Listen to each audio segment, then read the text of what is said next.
My God, हम कल्पना भी नहीं किए थे इस तरह का सॉन्ग भोजपुरी इंडस्ट्री में आ सकता है। क्या बात कर रहे हैं? लेकिन जहां पवन सिंह है वहां मुमकिन है। ये बड़ी अच्छी बात कही आप।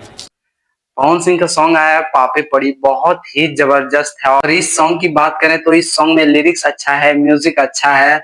और लिरिक्स जो लिखे हैं आशुतोष तिवारी बहुत ही बेहतरीन लिरिक्स लिखते हैं और इस सॉन्ग में भी लिखे हैं। यह गाना 100 मिलियन से कोई नहीं रोक सकता है, बिलियन भी जा सकता है। सॉन्ग तीसरा गाना हो सकता है बिलियन का। पहला रितेश पांडे का हेलो कौन सॉन्ग हुआ था और दूसरा होगा पवन सिंह का आई नहीं सॉन्ग। 1 बिलियन के करीब है वो सॉन्ग और तीसरा यही गाना 1 बिलियन को छुएगा, वरना कोई सॉन्ग नहीं छुएगा। बहुत ही बेहतरीन है, जाइए आप लोग सुनिए और रिकॉर्ड बनाइए ये सॉन्ग 4-5 बार सुनिए। तो ठीक है, मिलते हैं आप लोगों के साथ नेक्स्ट वीडियो में। लेकिन हाँ, ये सॉन्ग को लेकर कोई चोरी का आरोप लगा रहे हैं, उसको इस वीडियो में रिप्लाई दिए, जाके जरूर देखिएगा।